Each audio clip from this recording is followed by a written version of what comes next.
Chapter 8. Winn-Dixie's bald spots started growing fur, and the fur that he had to begin with started looking shiny and healthy, and he didn't limp anymore. And you could tell that he was proud of looking so good, proud of not looking like a stray. I thought what he needed most was a collar and a leash, so I went into Gertrude's Pets, where there were fish and snakes and mice and lizards and gerbils and pet supplies, and I found a real handsome red leather collar with a matching leash. Winn-Dixie was not allowed to come inside the store. There was a big sign on the door that said, "No dogs allowed." So I held the collar and the leash up to the window, and Winn-Dixie, who was standing on the other side of the window, pulled up his lip and showed me his teeth and sneezed and wagged his tail, something furious. So I knew he absolutely loved that leash and collar combination, but it was very expensive. I decided to explain my situation to the man behind the counter. I said, "I don't get a big enough allowance to afford something this fancy, but I love this collar and leash, and so does my dog, and I was thinking that maybe you could set me up on an installment plan." "Installment plan?" said the man. "Gertrude!" someone screamed in a real irritating voice. I looked around. It was a parrot. She was sitting on top of one of the fish tanks, looking right at me. "An installment plan," I said, ignoring the parrot. "You know, where I promise to give you my allowance every week, and you give me the leash and the collar now." "I don't think I can do that," said the man. He shook his head. "No, the owner, she wouldn't like that." He looked down at the counter. He wouldn't look at me. He had thick black hair, and it was slicked back like Elvis Presley's. He had on a name tag that said Otis. "Or I could work for you," I said. "I could come in and sweep the floors and dust the shelves and take out the trash. I could do that." I looked around Gertrude's Pets. There was sand and sunflower seed shells and big dust bunnies all over the floor. I could tell that it needed to be swept. Um, said Otis. He looked down at the counter some more. "Gertrude!" the parrot screamed again. "I'm real trustworthy," I said. "I'm new in town, but my daddy is a preacher.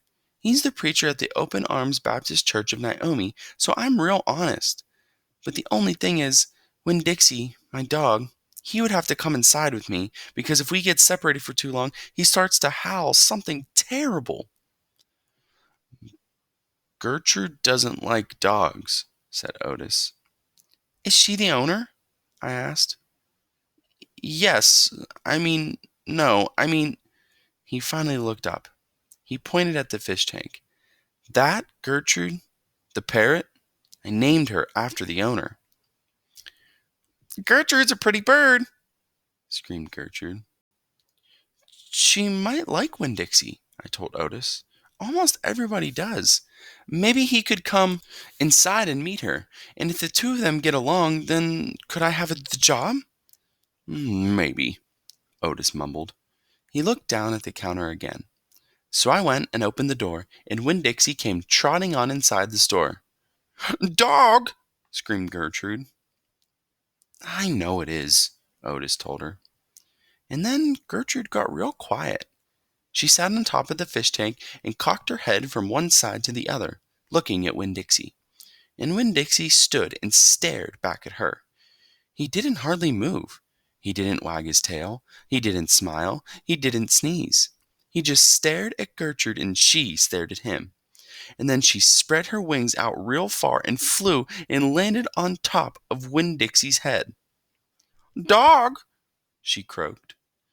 Winn-Dixie wagged his tail just a little tiny bit, and Otis said, "You can start on Monday." "Thank you," I told him. "You won't be sorry."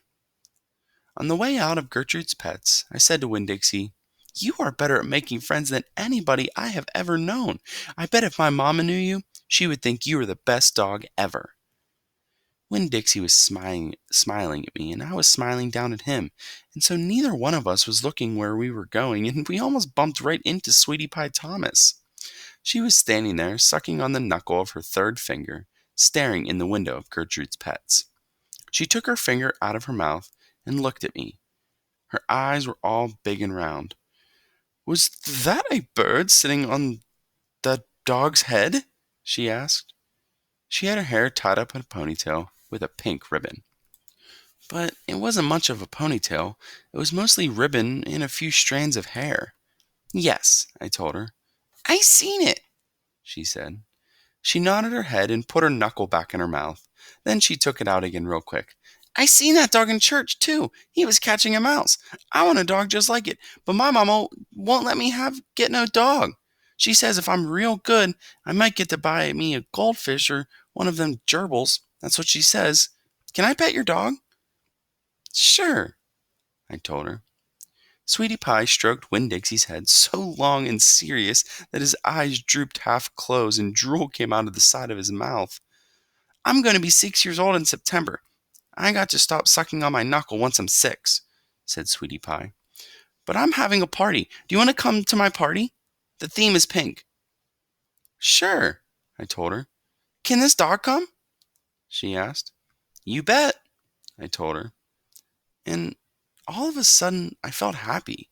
I had a dog, I had a job, I had Miss Franny Block for a friend, and I had my first invitation to a party in Naomi. It didn't matter that it came from a 5-year-old and the party wasn't until September. I didn't feel so lonely anymore.